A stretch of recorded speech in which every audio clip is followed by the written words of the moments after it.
Hamlin's lying, Larson's cooking, Truex is even calling out Hamlin, and we still got more tempers to talk about after Pocono. Yo, what is up everyone? My name is Jet. Welcome back to the episode of Inside the Lines. Hope you're having a good Monday night, early Tuesday morning. This video will probably be going up. We still got a lot to talk about following the aftermath of what took place at Pocono involving Denny Hamlin and Kyle Larson. Don't need to explain it. I'll just show the footage and y'all can drum up your own conclusions. I've already explained what I thought from yesterday's recap. If you haven't already, make sure you check that out. But of course, since it does involve Denny Hamlin, it is no surprise that we're going to expect him to talk about the incident on his podcast, Actions Detrimental, and he did, and boy did he give us some content. I still contest we did not touch. I know it looks like it, but there's not a ding on the car, not a scratch on the car, nowhere on the right side. So from where I was sitting on the left, I mean, I could not, if it was contact, I certainly didn't feel it. It was so small that I certainly didn't feel it in the car. I saw the flaps go up, which happens whenever you get some low pressure, I guess it's high pressure underneath the hood, which happens when you do get close to each other. How? No, on a real. Explain this to me. Denny, you were caught red-handed, 4K or 1080p. Still, this is a look from the front camera of Harvick's car. You clearly doored him. Yes, it wasn't obvious. It wasn't like apparent bam and slam, but you did hit him. You did put him in the wall. You did knock him out of the groove and push him into the wall. Now, he does mention the fact that, oh, there wasn't any damage. There wasn't any, any bumps, any marks, things like that. You have to understand, it's the next gen car. Number one, they're going to be tougher regardless. They're composite bodies. You can hit each other, and still, there have been numerous incidents the past 2 seasons where drivers have slammed into each other, literally big contact, no damage, nothing like that. Obviously damage to the inside of the car probably, but to the exterior part, no damage whatsoever. We saw freaking Austin Dillon backing into the wall the first time he hit the outside wall. Almost zero damage, even though he backed into the wall. Larson, he backed into the wall, and the only thing that was really damaged was like skin marks to the back end of his machine, but the actual shape and design of it was still intact. So your argument of saying there was no marks, nothing like that, is BS. But did you notice how he backtracked his statement? At the beginning on Sunday, it was clearly adamant. No, I did not. Never. He put himself in the wall. No contact whatsoever. Now it's like, if there was contact, it was so minuscule, I didn't feel it, this and that. Interesting, the backtrack of that. But to give you an idea on how dirty Hamlin's move was, and it was dirty, even his own teammate, Truex Jr. is calling him out. I'm not sure exactly what that was all about, but I feel like I picked the right lanes, and I did exactly what Denny did, other than running through, pushing the 5 car too deep in the corner and then run him in the fence off of 2. So, he kind of took it that extra little bit, I guess, to make it a little bit dirty, and I didn't. So maybe that's the difference why he won and I didn't. And I know Truex is already sick and tired of teammates playing a role at the finish of races. We saw at New Hampshire last Monday when Bell wrecked while Truex was leading, and Truex said we need to have a company policy on teammates wrecking when they're the other teammates leading or something along those lines. So yeah, very interesting to hear Truex say those words.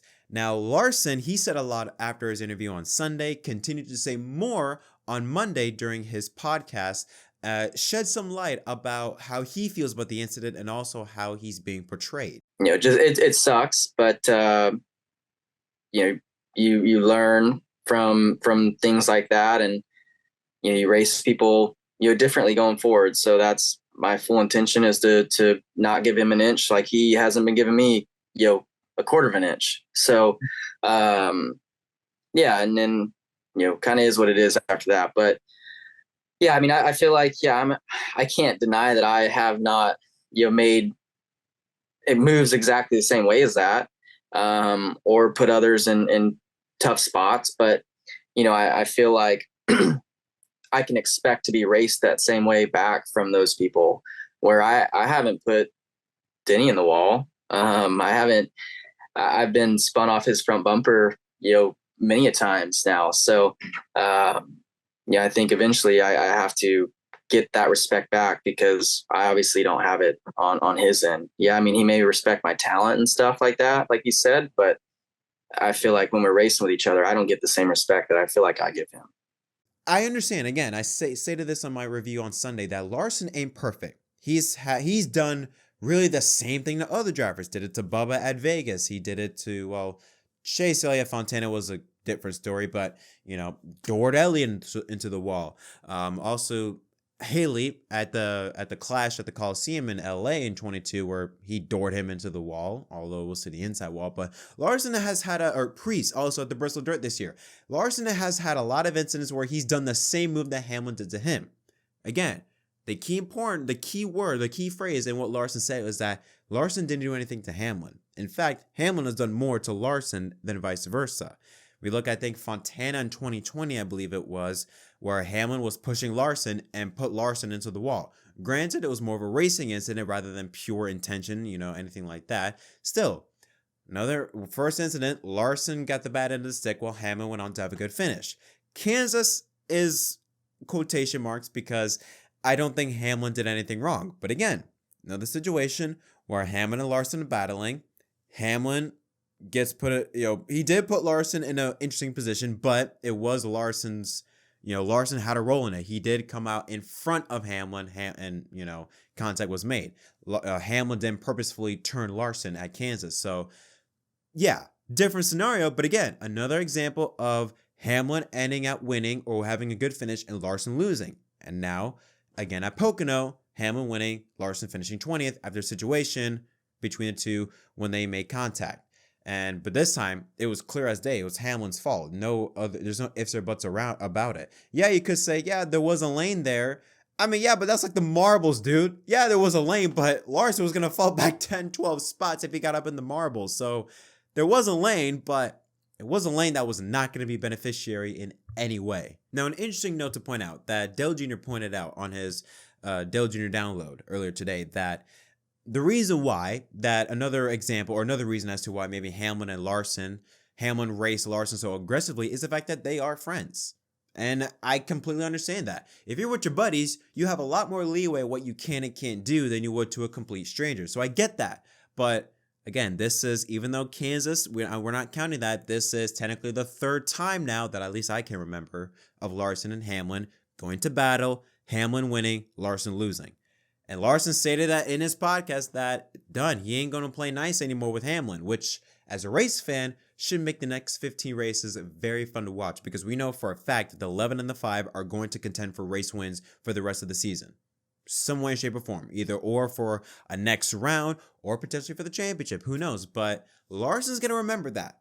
Hamlin is going to get payback. Larson will remember that, and Larson will pay back Hamlin sometime down the line. And it should be deserved. If Larson gets back at Hamlin, nobody should be complaining from the 5 or from the 11 side. But again, I think I should point out, because there's a lot of people on social media that were arguing about the fact that it's racing, when Dale Earnhardt did it, people didn't complain about that. Well, again, the issue is this. It's not the fact that Hamlin did it. It's the fact that Hamlin did it while 4 weeks, again, stated on his podcast, he's called out drivers for being over aggressive, for giving drivers no respect, for driving in the sense of, either you let off the gas or you're going the wall. He has preached about how he doesn't like that. So it is mighty hypocritical for him to state that and then proceed to do that very thing. Again, the difference with Dale Earnhardt is that Earnhardt wasn't really complaining about that. When he did drivers wrong and drivers got back at him, even though there are very few, he didn't complain about it. When Mayfield pushed Earnhardt out of the way at Pocono, Earnhardt, he took it with grace. He wasn't a bad sport about that. The difference is that if you did it to Hamlin, he would be a bad sport about it. But if Hamlin saw you doing that, he complained about it, but then proceeded to do it himself. Again, that's the issue that fans were having. If Hamlin, if Hamlin didn't comment about drivers giving zero respect, or if he encouraged moves like what he did to Larson on Sunday, I don't think many people would have that much of an issue. They'd be like, hey, he's an aggressive racer.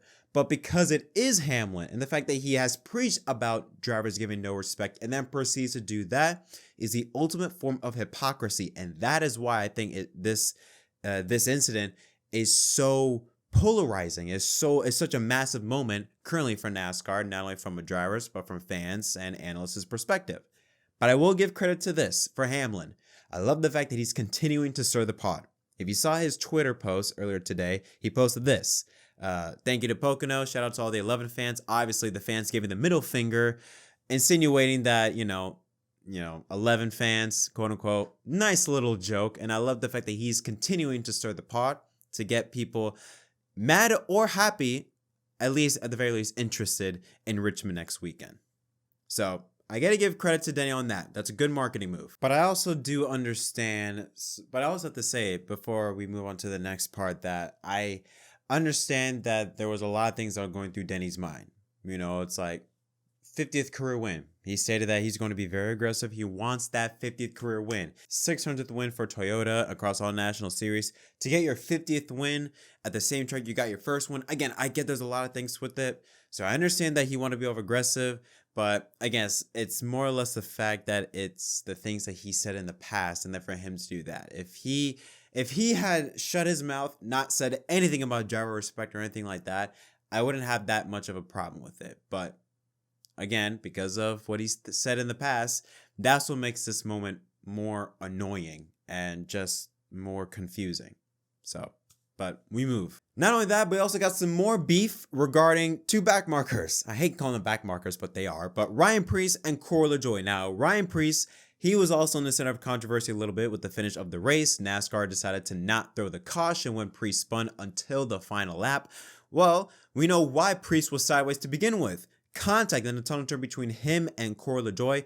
I don't know what Corey was doing. I don't know if Corey just got loose or just drove it in too hard, but he just wiped out Ryan Preece, and Preece was not happy. You piece of that was you know.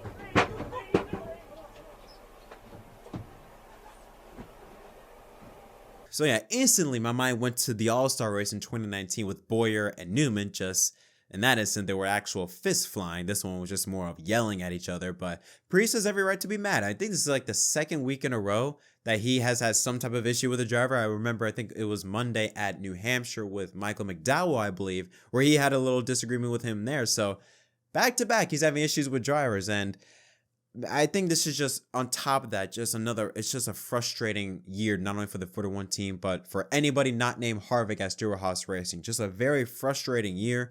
They have had horrible races, horrible cars. And when you bring that on top of the fact that you're now getting run over by drivers, it just adds to that anger. So I can understand why Preece is mad. He has every right to be mad. But man, it's just a bad season for that 41 team and for the entire team of SHR. But what are your thoughts on any of the two stories I talked about on the Denny Hamlin, Larson, and Truex situation? Do you think Larson is going to get back at Denny Hamlin or not? Let me know in the comment section down below. Until next time, my name is JettMDK. Thank you so much for watching, and I'll see y'all next time.